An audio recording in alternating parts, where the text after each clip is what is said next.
A cidade sagrada de Shambhala. Um local místico, que aparece em todos os livros religiosos, na culturas dos povos africanos, latinos e asiáticos, como a cidade sagrada de Deus. Capítulo 1, Parte 1. O que é Shambhala? Shambhala é uma cidade que foi construída para abrigar seres de alta frequência de luz, que tem como missão auxiliar o ser humano a resgatar seu potencial divino. É um local de muita luz, de muito conhecimento e consciência amorosa. Shambhala é uma cidade sagrada, multidimensional. Shambhala existe em diferentes níveis. No nível físico, ela é muito bem protegida e quase impossível de se encontrar.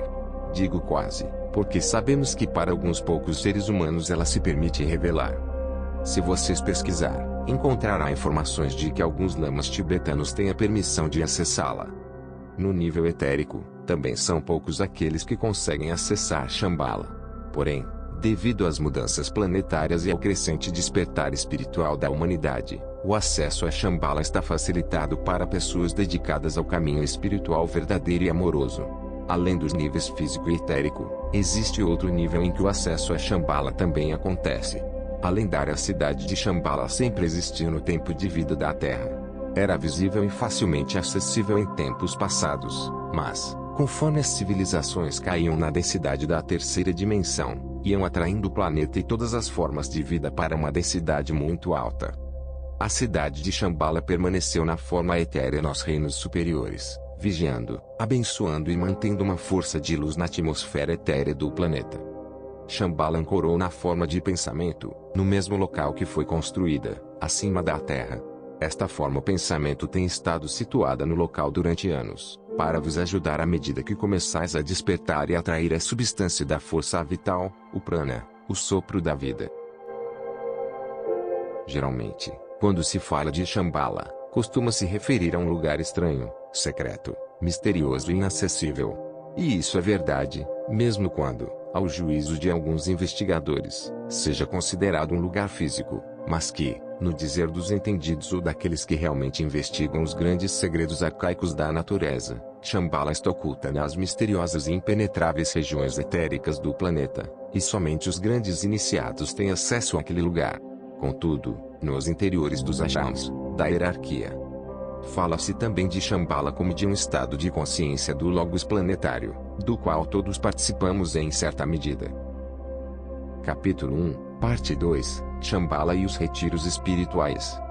Vicente Beltrán diz: o acesso aos suaves, ainda que tremendamente dinâmicos, retiros de Shambhala, quer seja considerado um lugar físico pelos profanos, ou um recinto etérico pelos entendidos, ou um estado de consciência do Logos planetário, pelos discípulos espirituais, virá sempre condicionado pelas provas, dificuldades e crises inerentes à iniciação, que deverão ser enfrentadas e vencidas antes de se poder penetrar em seus maravilhosos santuários internos.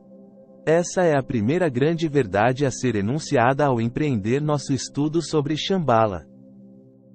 Assim sendo, Shambhala não é inacessível, mas também não é simples e nem fácil acessá-la.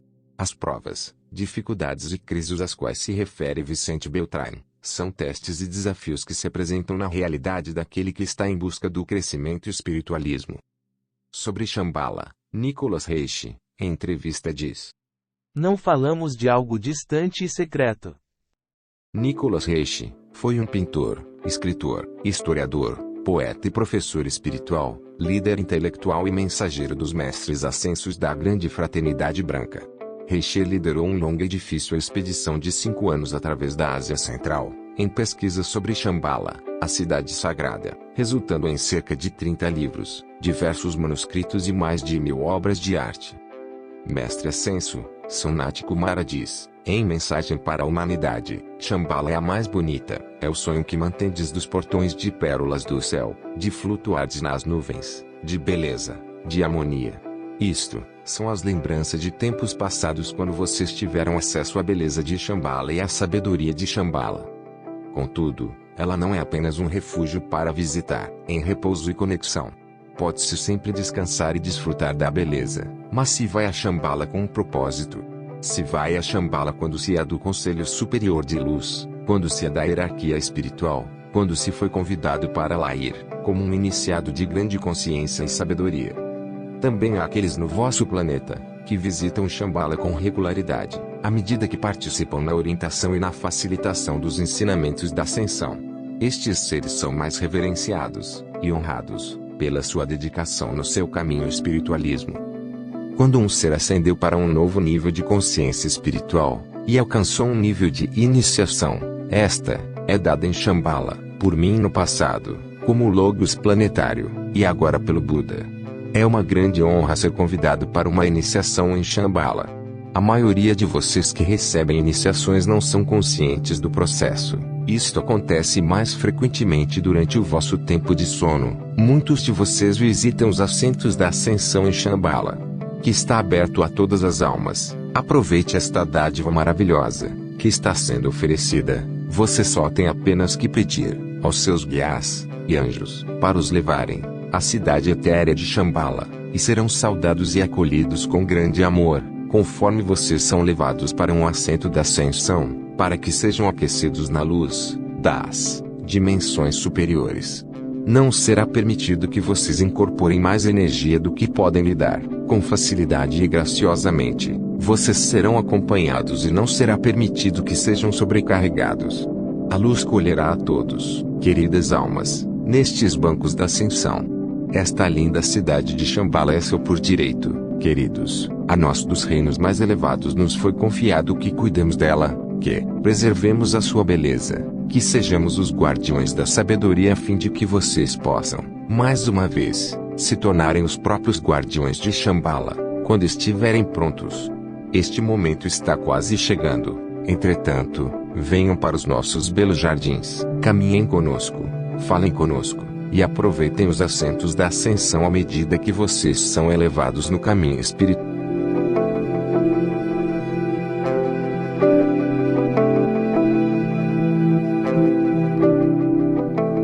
Capítulo 1, Parte 3. Quem reside em Shambhala? E qual é o seu serviço divino? Há muitos seres que residem em Shambhala. Em primeiro lugar, o Logos planetário, Buda, e aqueles que o assistem nas suas funções. Há um plano interior de retiro espiritual em Shambhala. Aqueles de vocês que tenham alcançado um determinado nível de iniciação vêm com frequência durante o sono a Shambhala, para participar de aulas e cursos, para desenvolver o seu nível espiritual de consciência. Há muitos mestres ascensos e anjos da lei divina que ajudam no plano interior do retiro espiritual, e muitos que vos ajudam enquanto visitais os assentos da ascensão. Trata-se, em primeiro lugar, da sua linda cidade, meus queridos. É para vocês, e a nossa missão divina é os auxiliar a reivindicar o seu divino direito inato, do qual Shambhala é uma parte. Existe uma grande beleza dentro de Shambhala, salas de estudo, salas de sabedoria, muitos salões para expressão da vontade criadora, pois aqueles que residem em Shambhala usam com alegria os seus talentos criativos para expressar formas de grande beleza e harmonia.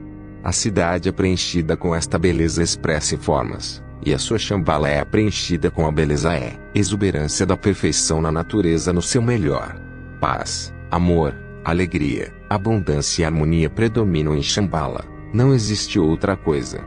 Trata-se da forma final do paraíso na Terra, pronto para vocês, visto que nós temos cuidado de a manter segura.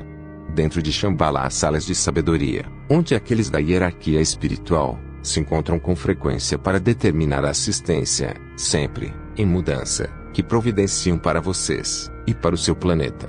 Tudo é fluido, sempre em transformação, e é um acompanhamento constante da assistência prestada, e mudanças e alterações na determinação da que pode ser dada, de acordo com a lei cósmica.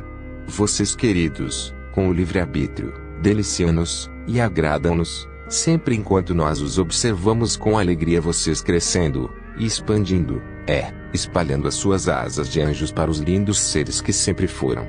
É com grande alegria que assistimos e fazemos parte do grande despertar do planeta Terra e das suas almas de forma humana. Nós estamos aqui com vocês, almas benditas, até que o último regresse para casa, ainda que estejamos envolvidos na nossa própria evolução. Uma parte da evolução de cada alma consiste em ser capaz de se fragmentar conscientemente e está presente em muitos lugares. É assim que nós podemos evoluir. No entanto, permanecemos aqui, para auxiliar a voltar para os reinos superiores, e permanecemos convosco no amor, e na alegria do pulsar cósmico. Então peço a vocês, para que me invoquem, pois eu não os deixei. Sintam o meu amor, sintam a minha presença. Eu estou dentro de cada um de vocês, mesmo que não saibam. Somos uma só consciência, a consciência da fonte divina. Eu os envolvo no amor do coração cósmico. Eu sou Sanat.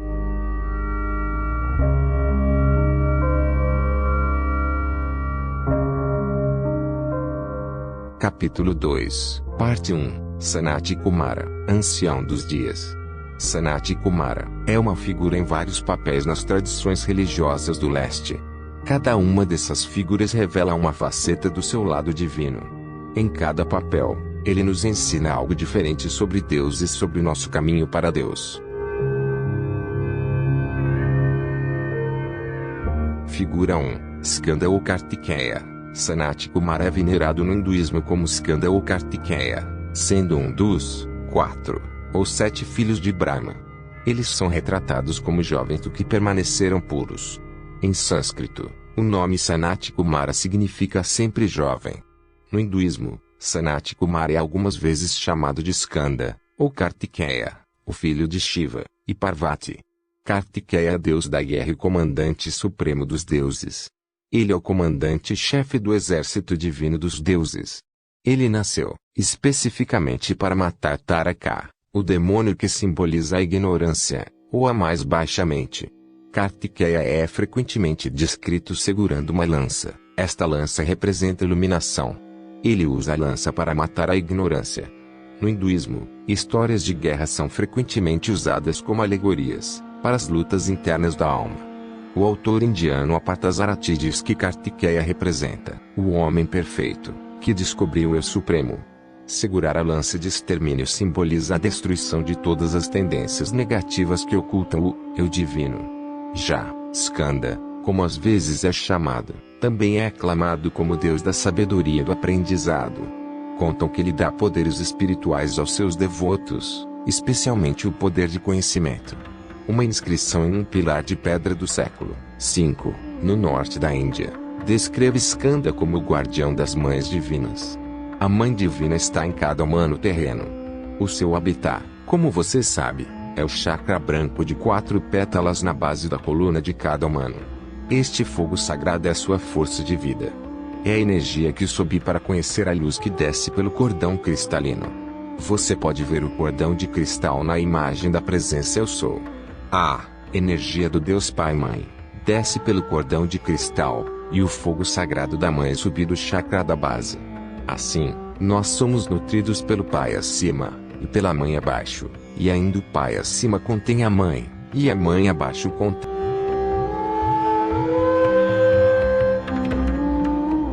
Figura 2. Subramania.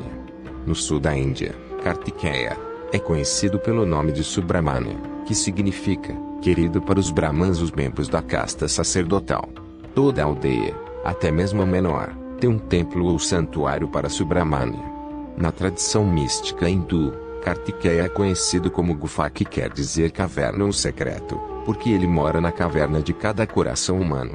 Quão seguro nós temos que nos sentir sabendo que o Senhor Sanat Kumara, o grande guru que patrocina a Terra, suas evoluções e todos os Budas, Bodhisattvas e Cristos, na verdade mora na caverna de nosso coração. Escrituras hindus também descrevem Sanat Kumara como o primeiro dos sábios, e um conhecedor de Brahma.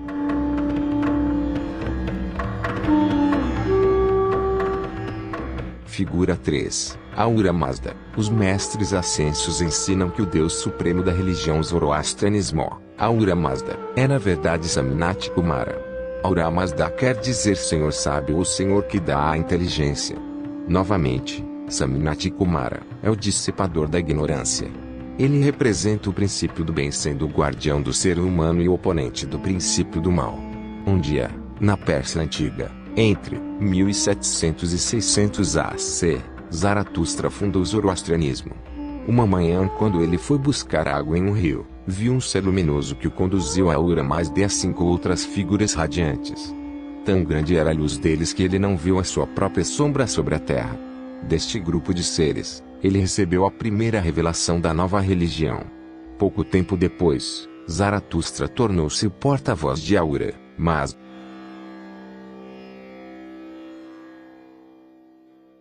Figura 4. Ancião dos Dias. O profeta Daniel registrou a visão de Samnat Kumara, a quem ele descreveu como o Ancião dos Dias.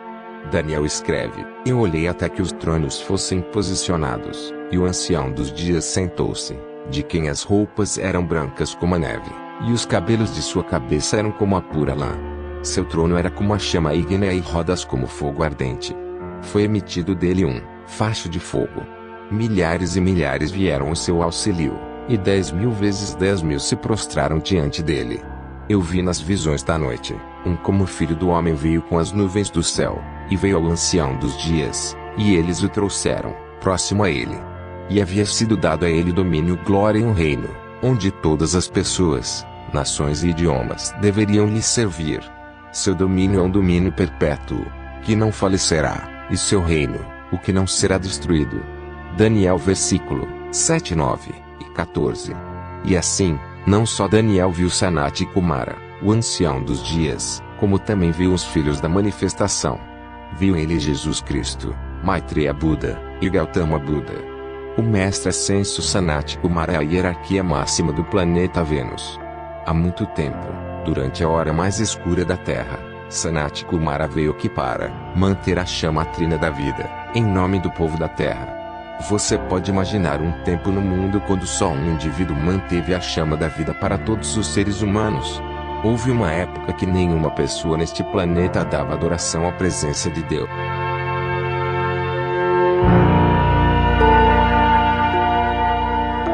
Figura 5.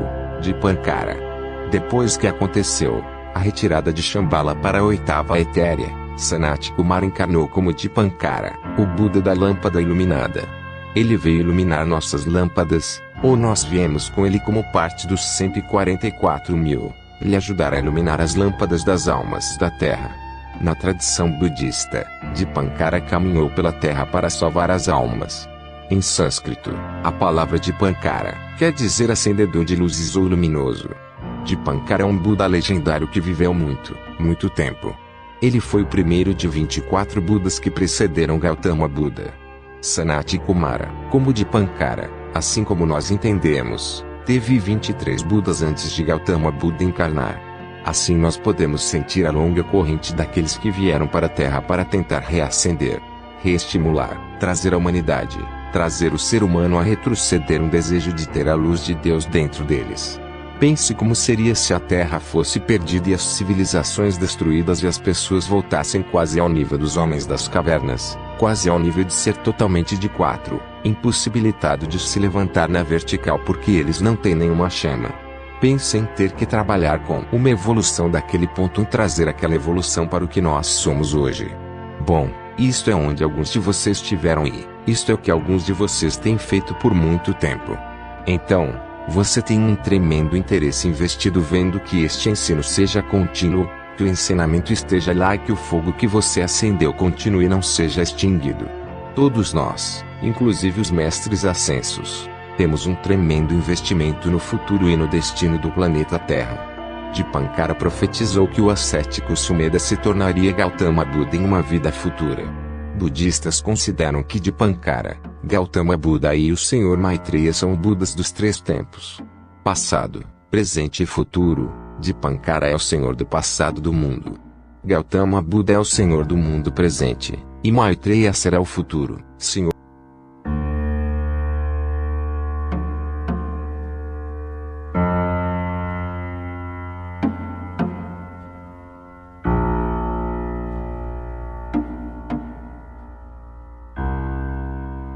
O autor Alice Jeti escreveu: Acredita-se que o Buda Dipankara viveu 100.000 anos na Terra. Ele esteve 3.000 anos na Terra até achar alguém merecedor de ouvir a verdade divina. Então, ele decidiu converter o mundo. Ele causou o aparecimento de uma grande cidade surgida de sua luz e fixou-a no espaço. Enquanto o povo contemplava o milagre, foram emitidas chamas ardentes vindas das 4 paredes. O medo encheu seus corações, e eles procuraram um Buda para os salvar. Então Dipankara surgiu da cidade em chamas, sentado no trono do leão, e começou a ensinar a lei.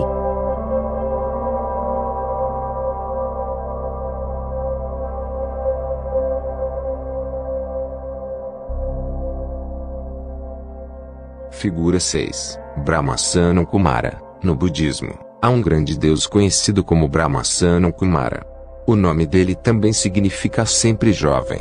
Brahma Sanam Kumara era um ser tão elevado que teve de criar um corpo para aparecer, para poder ser visto pelos deuses do céu dos 33. Em um texto, ele apareceu neste corpo para louvar o Dharma, e elogiar o entendimento de Gautama Buda, sobre o Dharma. Saka, o governante dos deuses, descreve o seu aparecimento. Então diz: ele excede os devas, em esplendor e glória, da mesma maneira que uma figura feita de ouro excede a figura humana em brilho. E assim, tão importante como sua fala, a voz dele tinha 8 qualidades. Era distinta, inteligível, agradável, atraente, compacta, concisa, profunda e ressonante.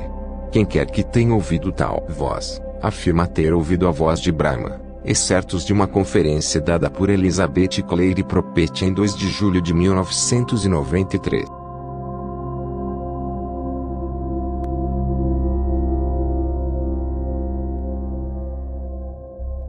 Capítulo 3, Parte 1, Sanat Kumara, e a construção de Shambhala. Quando o planeta estava imerso em trevas, ele se ofereceu para sustentá-lo com sua própria luz e instalou a chama trina no coração dos homens. Sanat Kumara é um grande ser de luz, regente do planeta Vênus, cuja população vive em dimensões muito elevadas. E também é conhecido como Ancião dos Dias e Deus da Paciência. Seu complemento divino é Vênus, o regente do planeta Vênus. Após a queda do homem, a Terra cobriu-se de uma nuvem escura e seu quociente de luz caiu tanto a ponto de as grandes hierarquias do universo se reunirem para decidir o destino dela, já que não irradiava o mínimo de luz necessário para existir como planeta de evolução.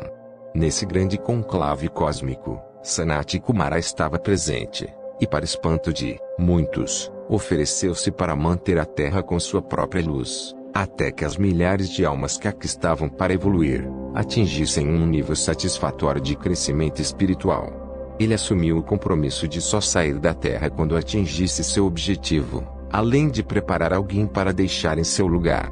Isso levou muitos eons, milhares de anos. Antes da chegada de Sanat Kumara, 30 Kumaras vieram para preparar o planeta e construir um local para recebê-lo, Shambhala, a cidade de luz. Esses iluminados encarnaram muitas vezes.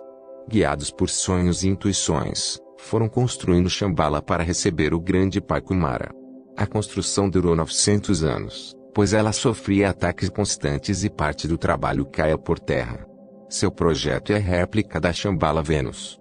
Foi construída de mármore branco, num local da Ásia Central conhecido como Ilha Branca, que ficava no Lago Mar Sereno onde é hoje o deserto de Gobi, na Mongólia.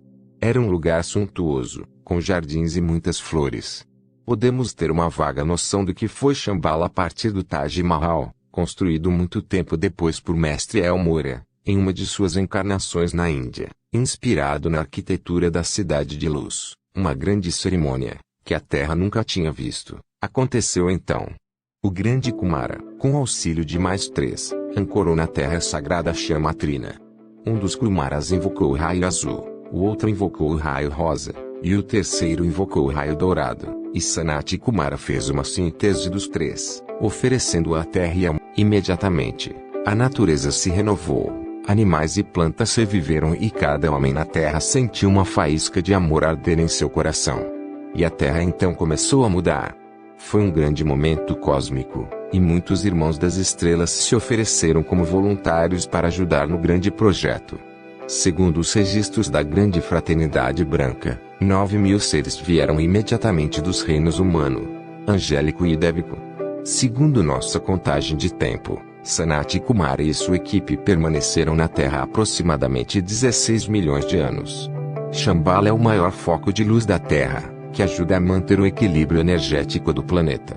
É o lugar onde a vontade de Deus é conhecida, como está escrito na grande invocação. Assim que se fixou em Shambhala, Sanat Kumara fundou a grande fraternidade branca, com a ajuda de dois grandes seres, Lord Gautama, conhecido mais tarde como Buda em sua encarnação como Príncipe Siddhartha, e Lord Maitreya, o Cristo cósmico. A partir daí, a fraternidade branca direcionou a evolução espiritual do planeta Terra, sob a orientação maior de Sanat Kumara, até a entrada da Era de Aquário, onde o ancião dos dias pôde voltar ao seu planeta natal, Vênus, já que a Terra já está no caminho sem volta para a ascensão espiritual. Segundo informações dos seres de luz da Fraternidade Branca e da Confederação Intergaláctica, até o ano de 2012 do calendário gregoriano, a Terra terá feito seu salto quântico para outras dimensões de luz. No ano de 2057, a Terra já deixará de ser planeta de expiação e provas, e passará a ser planeta de regeneração. Sanat Kumara, em cerimônia muito especial ocorrida em 1956, passou o seu cargo de Senhor do Mundo para o Lord Siddhartha Gautama.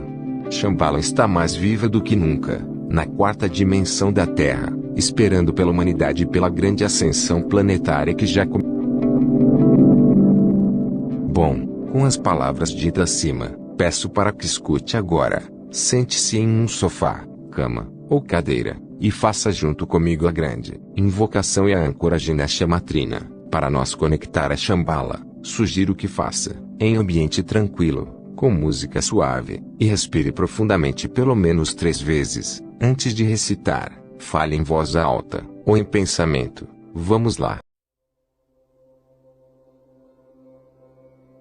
A grande invocação. Do ponto de luz na mente de Deus. Flua a luz das mentes dos homens. Que a luz desce à terra. Do ponto de amor no coração de Deus. Flua amor aos corações dos homens. Que o Cristo volte à terra. Do centro onde a vontade de Deus é conhecida. Que o propósito guie as pequenas vontades dos homens. O propósito que os mestres conhecem e servem. Do centro a que chamamos raça dos homens, que se manifeste o plano de luz e amor. E sela a porta onde se encontra o mal. Que a luz, o amor e o poder restabeleçam o plano na terra. Agora faça o mantra 3 vezes. Agora façamos a conexão com a ancoragem na trina, que está em nossos corações. Vamos lá. Ancoragem da chama trina. Eu sou amor. Eu sou amor. Eu sou amor. Que tudo envolve na chama rosa. Eu sou a fé. Eu sou a fé. Eu sou a fé. Que tudo movimenta no raio azul. Eu sou a sabedoria. Eu sou a sabedoria. Eu sou a sabedoria que tudo conhece na luz dourada. Peço que agora, você respire profundamente 3 vezes. Agora, se puder, deite um pouco e durma, ou só sente, e fique respirando recebendo as bênçãos divinas, caso queira. Após isso, você pode anotar essas 2 invocações, e sempre fazer à noite antes de dormir, como descrito pelo mestre Sanat Kumara. Você irá, quando dormir, para Shambhala, mas só depende de você, e de seu merecimento. Bom, vamos continuar o capítulo. Capítulo 3, Parte 2, A cidade de Shambhala, e sua sociedade. O Manu instalou-se inicialmente num alto promontório no noroeste da baía da cidade de Shambhala, durante 1000 anos. Sendo seus descendentes executaram seu plano, e dedicaram ao trabalho de construção todo o tempo disponível, além do necessário para cultivar a terra para sua própria sobrevivência, morando em acampamentos provisórios. Foi aplicado muito ouro nas edificações, especialmente nas construídas de mármore branco. Os desenhos decorativos são formados por calcedônia branca polida e ônix negro. Outro artifício favorito consiste na combinação de jade verde escuro e pórfiro roxo. Não se fez uso de pinturas nos murais, nem de perspectiva. Grandes frisos pintados em alto relevo representavam procissões, com todas as figuras do mesmo tamanho, sem dar ideia de distância ou espaço. Dos morros se obtiveram metais e pedras de várias cores, brancas, cinzentas, vermelhas e verdes, bem como pórfiro lilás. Utilizaram-se pedras imensas, algumas das quais com 50 metros de comprimento, transportadas sobre roletes com a ajuda de máquinas. Por meios ocultos, eram endurecidas depois de talhadas e erguidas para ocupar seus lugares. Os edifícios eram em escala egípcia, mas muito mais leves em aparência, especialmente na Ilha Branca, onde os domos não eram hemisféricos, mas globosos, ou seja, eram grossos na base e se afinavam na ponta, como um botão de lótus fechado, cujas pétalas se tivessem retorcido, formando duas hélices superpostas, uma à direita e outra à esquerda, cujos filetes se cruzassem sobre o bojudo bulbo. As partes inferiores do edifício eram imensamente sólidas, coroadas com minaretes, arcos graciosos e o domo em botão de lótus. Do mar se erguiam rochedos baixos, a partir dos quais a terra sobe gradualmente até chegar aos Montes Azulados, a 32 quilômetros de distância. Apesar de exposto aos ventos frios do norte, o panorama era magnífico. A cidade se espalhava em forma de leque em volta da praia, estendendo-se por uma rampa suave. As ruas principais são tão largas que de suas extremidades nas colinas pode-se avistar a Ilha Branca de Shambhala, ponto culminante que dominava toda a vida da cidade. 4 vales se estendiam do interior da cordilheira até a praia, separados um do outro por morros interpostos, nos quais o Manu desenvolveria as futuras sub-raças arianas, antes de espalhá-las pelo mundo. A cidade do continente, que recebeu o nome de Manu em homenagem ao Manu, espalhava-se em forma de leque em torno da borda da costa, marinhando pelos morros. A Ilha Branca é o centro para o qual convergiam as grandes ruas principais, de modo que, se atravessassem o mar interposto, terminariam na ilha.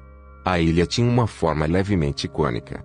Edificaram-se ali esplêndidos templos de mármore branco com incrustações de ouro, cercados de arcos e minaretes, que cobriam a maior parte da ilha, e alçavam-se voltados para o vasto templo central, coroado por uma cúpula imensa. A cúpula cobria um grande salão, onde os 4 Kumaras aparecem em ocasiões. A vista da ilha que se descortinava da extremidade de uma das ruas de Manova, a uns 16 quilômetros de distância, era impressionante, com todos os edifícios parecendo saltar no ar em direção à grande cúpula branca do centro, em meio ao mar azul de Gobi. Vista de cima, a Ilha Branca parecia um círculo dividido por uma cruz, pois as ruas estão dispostas como 4 raios que coincidiam no templo central. Visto do promontório do noroeste, onde se localizava a colônia original, o conjunto parecia-se com o grande olho do simbolismo maçônico, numa perspectiva na qual as curvas se tornavam cilíndricas e as linhas mais escuras da cidade formavam um íris sobre o continente. Uma ponte maciça ligava a Ilha Branca ao continente, e fazia Manova ser conhecida também pelo nome de Cidade da Ponte. Era uma construção em modilhão, lavrada de volutas maciças e decorada com grandes grupos de estátuas. As pedras da calçada mediam 50 metros de comprimento e largura proporcional. O mundo na época em que Shambhala foi povoada, entre a catástrofe de 75.025 a.C., a submersão de Poseidones em 9564 a.C., segundo Scott Elliott. Após entender como foi feito cada parte da cidade de Shambhala, vamos à sociedade e o Festival do Fogo Sagrado, e como isso influenciou na Segunda Guerra Mundial, como também na sociedade teosófica em 1919 até os dias atuais. A descrição da vida em Shambhala, e seu império por Anir Besant, Iliad Beater, aceita pela teosofia, parece antecipar em vários aspectos da ideologia nazista, que possivelmente influenciou por intermédio da chamada ariosofia, da qual surgiu a Sociedade de Thule, onde se reuniram os primeiros nazistas antes da fundação de seu partido.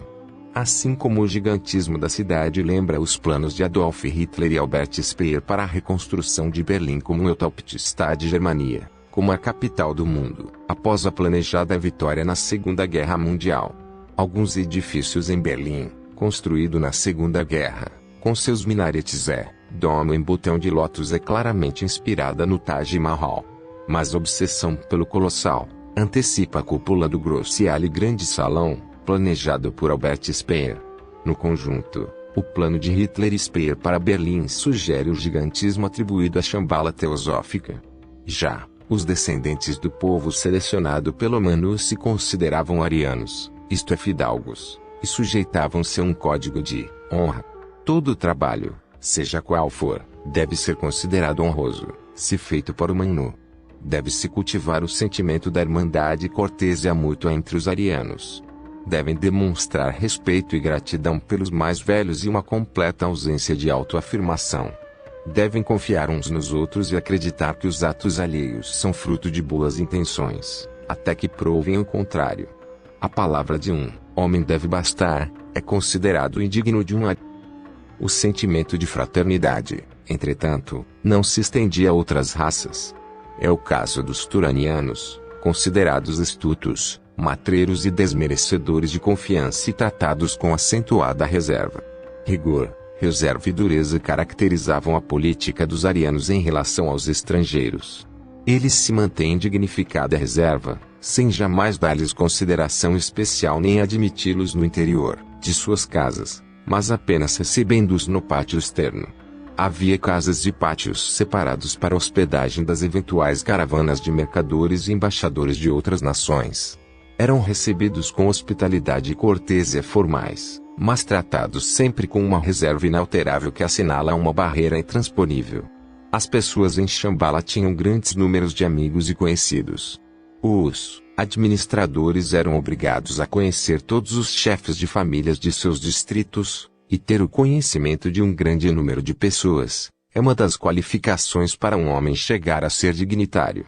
As máquinas em Shambhala eram mais simples de se utilizar no trabalho manual do que as máquinas que haviam na Atlântida. O Manu não desejava que seu povo utilizasse máquinas de luxo, com acento circunflexo, sofisticadas, pois iriam começar a ter rivalidades e o orgulho individualista dos Atlantes. Os instrutores de ciências ocultas tinham muito cuidado na seleção de discípulos, destinados a formar parte da casta sacerdotal. Um ministro do Manu exercia a superintendência das classes.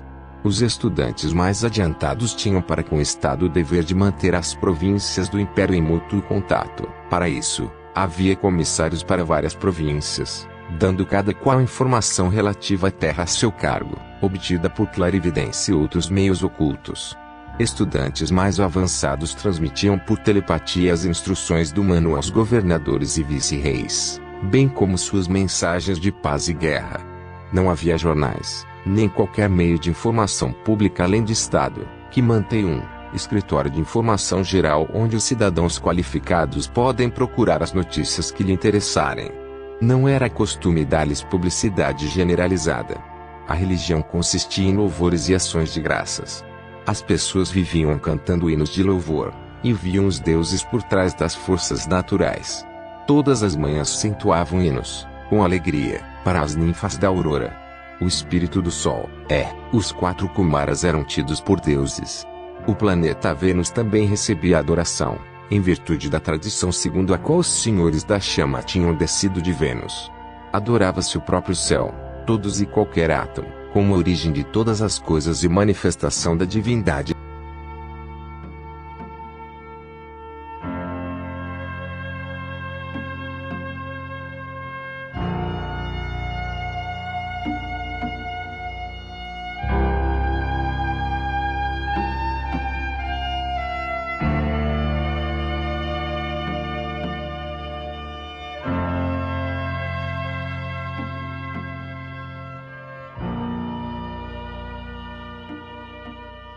Capítulo 3, Parte 3, O Festival do Fogo Sagrado. Bandeiras ondeavam nos edifícios, flores juncavam as ruas, queimava-se incensos. O povo vestia sedas coloridas, pesadas joias, ostentando esplêndidos ornamentos de coral e coroas e grinaldas de flores. Marchavam tocando pratos de metal e buzinas de chifre. O interior do templo principal durante o Festival do Fogo Sagrado. Ao atravessar a ponte em ordenada sucessão, cessavam a música e passavam em silêncio entre os templos, indo para a nave do templo principal, onde se erguia o grande trono, talhado na rocha viva, incrustado de ouro, ricamente adornado de joias e coberto de símbolos dourados. À frente do trono havia um altar sobre o qual se amontoavam madeiras fragrantes. Acima dele, um imenso som de ouro, uma meia esfera, que se projetam-se da parede do templo. No alto da abóbada, que pendia-se sobre o teto do templo, estava o planeta Vênus que parecia que flutuasse sobre o ar. Reunido o povo, entram 3 Manus, supremos dignitários, envergando seus mantos de oficiantes. No ar acima, num semicírculo, vestidos de púrpura e prata, coruscantes, surgiam os deuses menores que se mantêm atentos, vigilantes e, próximo do trono, os 3 Kumaras menores. Todos os que rodeavam o trono entoavam uma suave invocação para que o Deus Supremo se junte a eles. De repente, soa uma nota aguda, o sol de ouro flamejante, abaixo dele, sobre o trono, refúgio uma estrela brilhante. Aparece o Senhor Supremo da hierarquia, senta-se no trono, e todos se prosternam, caindo sobre os rostos e escondendo os olhos da glória ofuscante de sua presença. Anir Bessante, Iliade Beater, descreveram um festival do fogo sagrado celebrado todo solstício de verão. Uma infinidade de homens, mulheres e crianças marchavam em procissão, de manhãzinha, ao longo das ruas que convergiam para o crescente fronteiro à ponte. O Supremo suaviza seu esplendor para que todos possam ver o Sanat Kumara em toda a formosura de sua mocidade imutável. Estende suas mãos para o altar, e o fogo o envolve. Em seguida, desaparece, desvanece-se a estrela, o sol de ouro mal brilha, só o fogo continua a arder. Os sacerdotes, então, reservam fragmentos incandescentes de madeira que são dados em vasos tampados aos sacerdotes, para que os levem a seus templos, e aos administradores distritais, para que os distribuam aos chefes de família de seus distritos.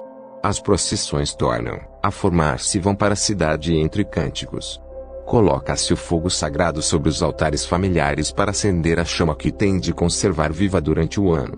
Aos chefes de família que não tenham podido assistir à cerimônia, permitem acender uma tocha, pois até a cerimônia do ano seguinte não é possível adquirir fogo sagrado para os altares do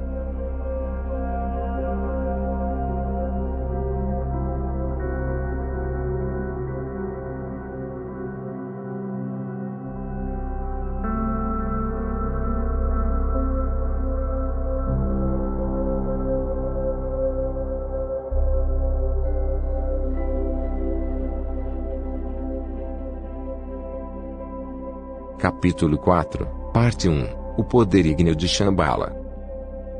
A força ígnea de Shambhala é de uma potência tão extraordinária, que apenas só foi necessário utilizá-lo em períodos de extrema urgência, fazendo com que se torne algo raro ver sendo utilizado. Assim foi feito desde então, pelos responsáveis diretores do plano de evolução planetária, sendo utilizado, nesses períodos ou circunstâncias, o poderosíssimo cetro de poder, o diamante flamífero do Senhor de Shambhala.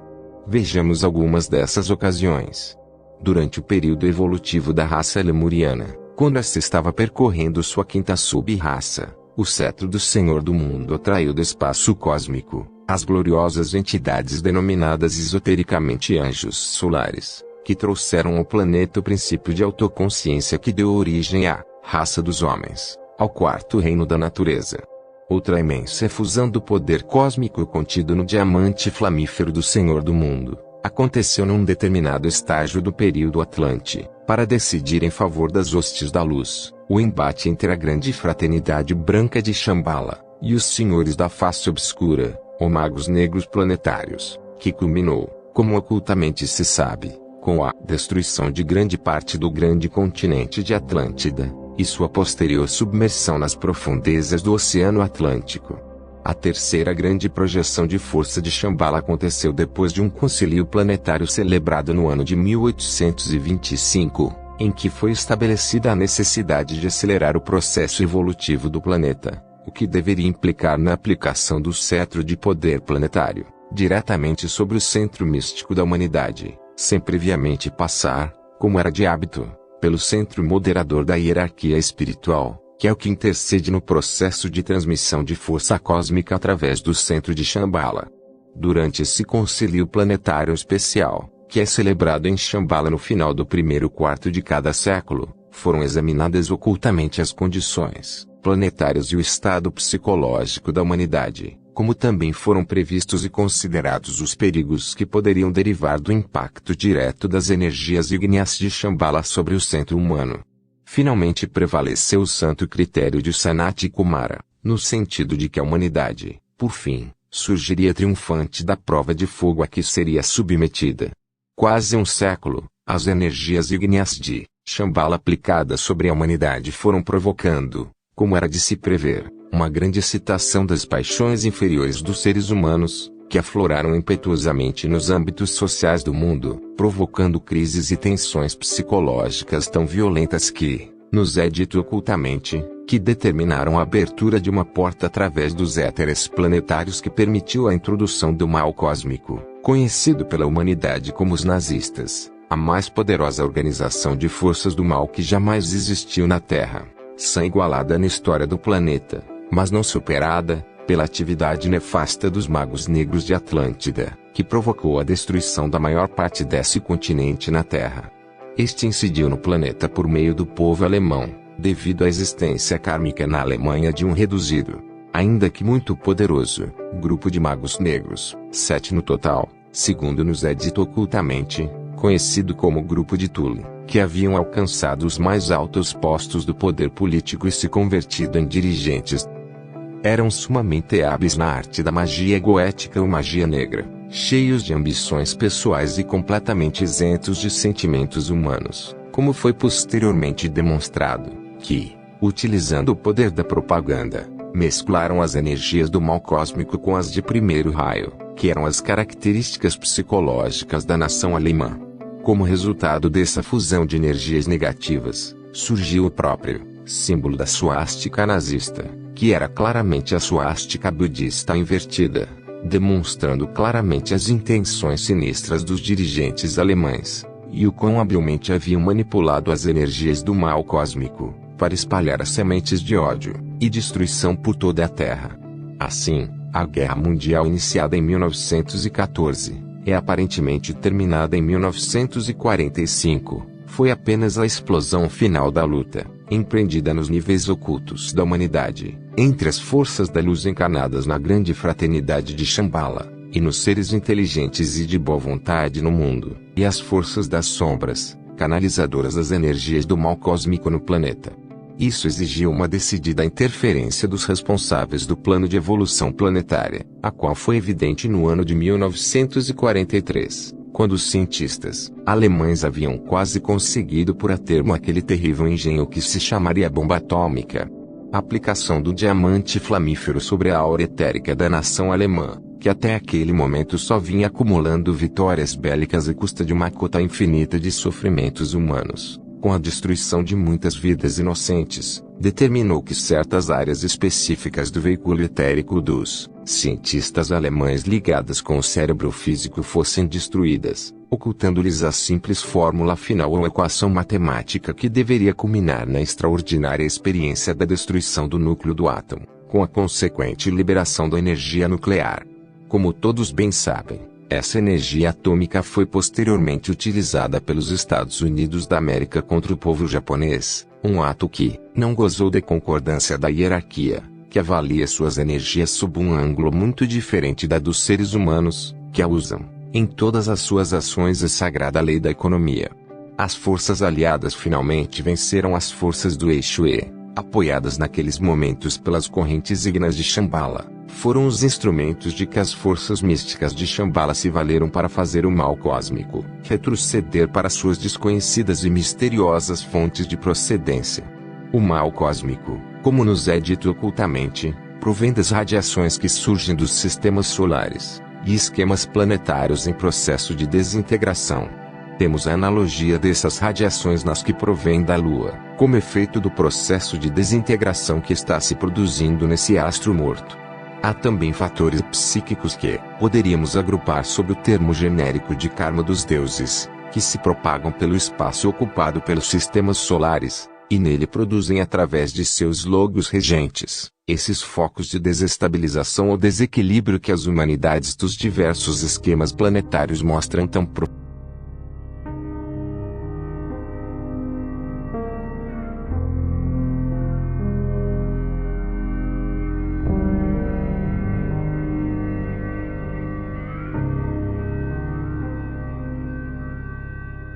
Capítulo 4, Parte 2, Shambhala e os OVNIs.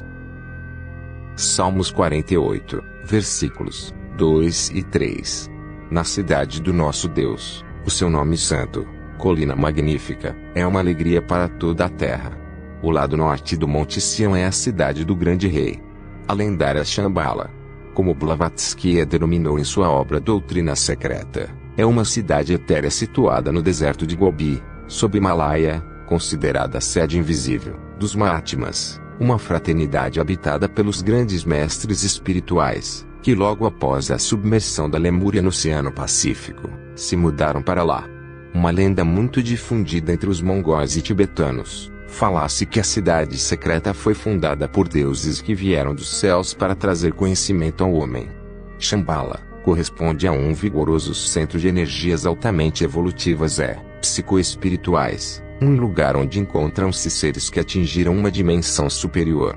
Localizada no centro da Terra, sob os auspícios do Sol central, de onde emanam todo o conhecimento, cultura e equilíbrio do planeta. Tais seres teriam uma estrutura atômica totalmente diferente da nossa, que lhes permite viver normalmente sob essas condições. Segundo algumas entidades místicas, esse reino subterrâneo é composto por milhares de remanescentes da Atlântida e da Lemúria, como também do Império Inca, ramificando-se por toda a Terra. Desta forma, a capital de Shambhala é, por assim dizer, a origem de todas as religiões, e a terra natal dos arquitetos do planeta, possuindo uma estreita relação vital com a ciência da Kundalini, na qual se baseiam todos os sistemas de autotransformação da humanidade. Seriam esses habitantes aqueles que, segundo o profeta Isaías no capítulo 11, versículo 9, depositários da ciência do Senhor. O homem encarnado, como provam os cientistas modernos, não conseguiria sobreviver nessas condições, pois a vida subterrânea descrita pelos monges hindus e tibetanos faz menção a uma vida material, que na realidade pode perfeitamente sobreviver dentro dessas vibrações. E também é por seu intermédio que refletem-se as mudanças dos ciclos da Terra, e a aceleração do progresso espiritual da humanidade. Inúmeras tradições ao longo dos tempos fazem referência a essa cidade localizada em algum lugar especial do planeta. Na Grécia Antiga era chamada de Monte Olimpo e de Campos Elíseos. Também nos tempos védicos primitivos era chamada por vários nomes, tais como Ratinazanu, Pico da Pedra Preciosa, Irmadri, Montanha de Ouro, e Monte Merulá dos deuses do Olimpo e dos hindus. Na Escandinávia esta cidade celestial ficava na terra subterrânea de Azar, dos povos da Mesopotâmia. Era a terra de Amenti, citada no livro sagrado dos mortos, dos antigos egípcios. Assim como a cidade das 7 pétalas de Vishnu, e a cidade dos 7 reis de Edom, ou Éden da tradição judaica. Em outras palavras, era o paraíso terrestre. Os mongóis a chamavam de Erdami, e os persas de Alberti, ou Arcana, terra dos seus ancestrais. Os astecas a chamavam de Maya Mayapan, e os conquistadores espanhóis que vieram para a América acreditavam nas lendas a seu respeito, que até organizaram diversas expedições para procurá-la, chamando-a de Eldorado, ou Cidade do Ouro. Para os celtas esta terra sagrada era chamada de Duat, ou Dananda, ou Terra dos Mistérios. Já os alemães a chamavam de Walhalla, os tibetanos a chamam de Shangri-La, já os monges budistas de Agartha. Na tradição chinesa ela aparece como Shivin, ou Cidade das 12 Serpentes. É a terra dos Kalkas, Calcis ou Kalki, a famosa Colchida, pela qual os argonautas procuravam o Velocino de ouro. Na Idade Média, referiam-se a ela como a Ilha de Avalon. Ela é considerada pelos ocultistas como a Terra Santa e protótipo de todas as cidades santas que se originaram, e que recebem sua constante energia vitalizadora. Jerusalém, Delfos e Benares, entre outras, são reflexos materiais de sua atuação e sua influência espiritual. Desta forma, a teofista Alice Bailey acentua: Shambhala é o centro vital de consciência planetária. Esse centro sagrado na Terra, sendo a origem de muitas religiões, naturalmente encontra-se referenciado em muitas delas. Civilizações tradicionais frequentemente situavam o Shambhala como uma montanha sagrada, não em sua própria terra, mas no longínquo norte. No Egito, por exemplo, Sete e Horus eram deuses da estrela do norte. Na Bíblia ela aparece em várias citações, Salmos capítulo 48, versículo 2 da Bíblia. O Monte Sião é inexplicavelmente chamado de Monte Sião, no longínquo norte. No livro de Enoque, no capítulo 33, diz o seguinte: depois dirigi-me para o setentrião, para os limites da terra, e lá, nos confins do mundo, vi um prodígio grande e magnífico, vi as portas dos céus abertas. Havia 3 delas distintas, por elas saíam os ventos do norte, pai do frio, do granizo, do gelo, do orvalho e da chuva. Em Isaías capítulo 14, versículo 13, denunciando a arrogância do rei da Babilônia, o profeta declara: hei de subir até o céu, acima das estrelas de Deus colocarei meu trono, me estabelecerei na montanha da Assembleia, nos confins do norte. Já Ezequiel, capítulo 1, versículo 1 a 28, cativo na Babilônia, viu numa visão o carro do Senhor vindo de Sião, na terra santa ao sul, mas do norte, um vento tempestuoso. Quando ele fala, o carro do Senhor vindo de Sião, ele fala a respeito de um OVNI vindo do norte longínquo, de onde Shambhala se encontra. Em Hebreus capítulo 12 versículo 22 e 23, observamos mais uma alusão a Shambhala, desta vez por parte de Paulo de Tarso, que diz: vós, ao contrário, vos aproximastes da montanha de Sião, da cidade de Deus vivo, de Jerusalém celestial, das miríades de anjos, da assembleia festiva dos primeiros inscritos no livro dos céus, e de Deus, juiz universal, e das almas dos justos que chegaram à perfeição. Algumas tradições ocultistas acentuam que Jesus esteve em Shambhala algum tempo, provavelmente em algum período dos 13 aos 30 anos, sobre os quais não existem referências de sua vida, nos evangelhos canônicos ou mesmo nos considerados apócrifos. Cabe-nos ressaltar que muitas das informações concernentes a Shambhala advêm dos relatos escritos dos próprios lamas que haviam visitado Shambhala em sonhos, visões ou projeções da consciência, em busca da sabedoria espiritual.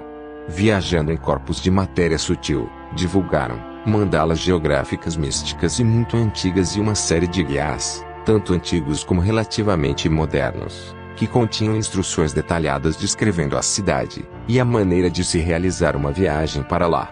A tradição ocultista sustenta a visão de que existem guardiões da evolução racial, que canalizam as energias do planeta e dirigem a história da humanidade na direção de oportunidades sempre renovadas para o autodesenvolvimento, e que formam um núcleo do que equivale a um governo mundial espiritual, sediado em Shambhala.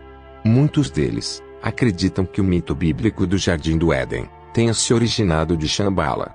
Muitos monges tibetanos afirmam ter recebido por intuição de Shambhala a maior parte do seu conhecimento na medicina, na astronomia, nas artes ocultas, na alquimia, na astrologia, no controle de forças elementais da natureza, assim como diversos aspectos da sua grandiosa cultura milenar. A tradição esotérica ainda destaca o conhecimento científico avançado de seus habitantes, e afirma que sua tecnologia é tão superior, que parece-nos milagrosa. Esse fato se deve, principalmente porque não compreendemos os princípios básicos espirituais sobre os quais ela se sustenta. Os indivíduos que afirmam tê-la visitado, tanto literalmente como visão, sonho ou mesmo viagem astral, relatam ter visto realizações tecnológicas que superam de longe nossa ciência moderna.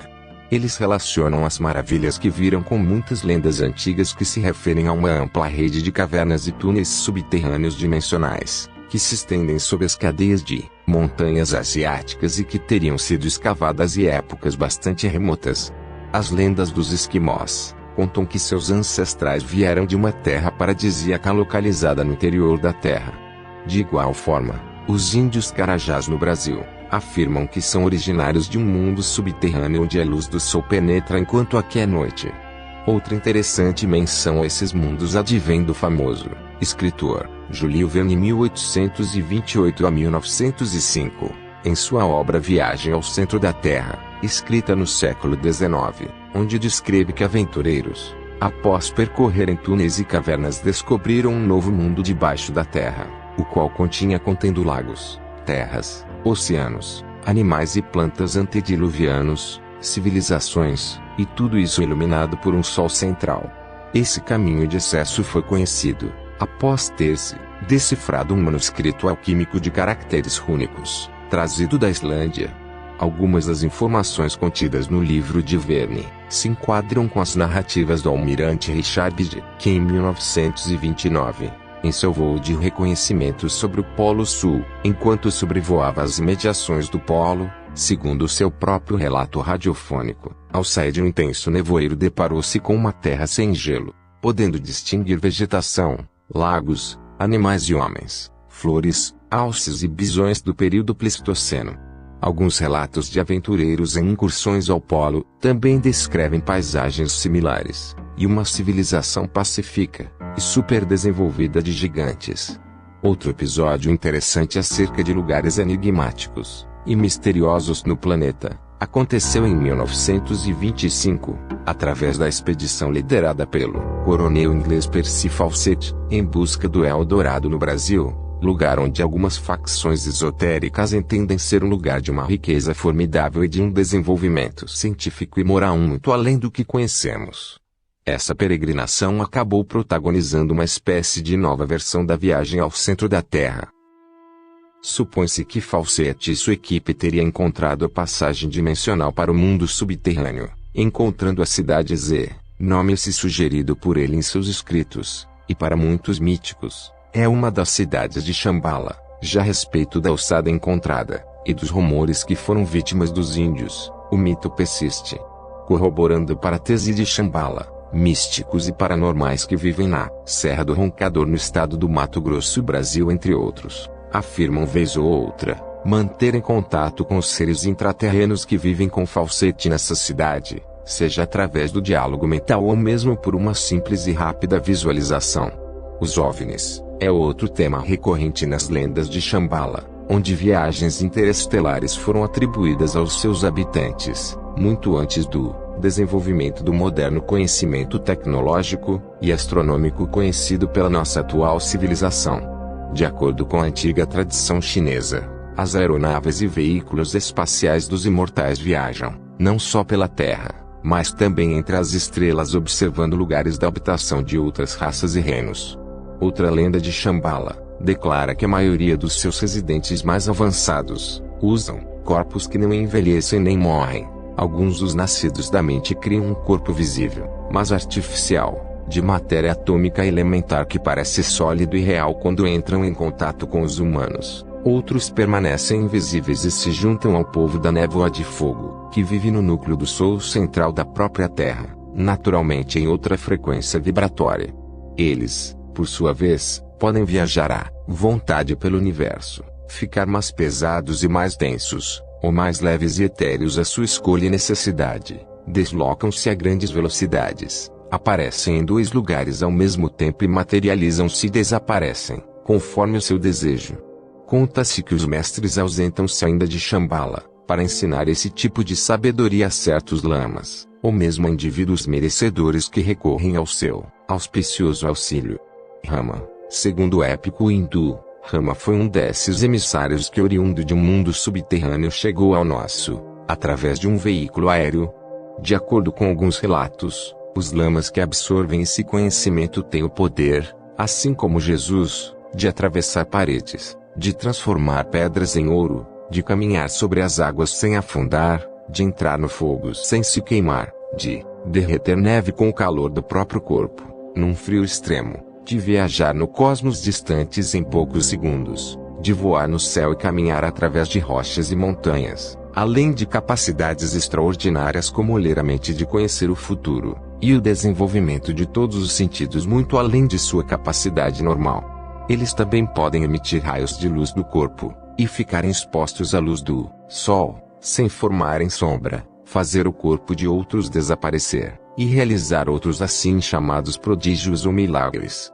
O eixo do mundo, lugar onde está localizada a Shambhala, segundo os ocultistas, é o espaço na Terra onde as linhas do globo se cruzam, onde o espaço-tempo se pronuncia, sem os limites normais, é onde os habitantes dessa sociedade oculta podem realizar experimentos científicos com ligas metálicas, valendo-se de energia absoluta, procurando assim desenvolver melhor a aerodinâmica de suas naves, dentro de um espaço multidimensional. Jacques Vallée, cientista da NASA, é uma das maiores autoridades em OVNIs no planeta Pá. Em seu depoimento corrobora a existência não só, especificamente de Shambhala, mas de uma infinidade de cidadelas espirituais ao redor da crosta planetária, operando sobre outras frequência vibratória. Jacques Vallée também diz, se uma forma de vida e de consciência que opera com base em propriedades de tempo e espaço que nós ainda não descobrimos, quisesse se mudar para cá, ela não precisaria ser, ela poderia vir de outro sistema solar em nossa galáxia, ou de outra galáxia, mas poderia coexistir conosco sem ser percebida. Todo esse conhecimento e relatos indicam um sofisticado sistema de vigilância fraterna dos seres humanos pelos habitantes de Shambhala, sendo os OVNIs, segundo os próprios lamas, o seu principal meio de transporte, e parte integrante desse trabalho missionário na Terra. Bom, chegamos ao final desse áudio, sobre Shambhala, e os mestres que a construíram, para que a humanidade terrena tivesse um futuro na luz. Bom, desde já agradeço a todos. Quero que saibam que esse áudio aqui faz parte de um arquivo PDF, reunindo informações sobre Shambhala.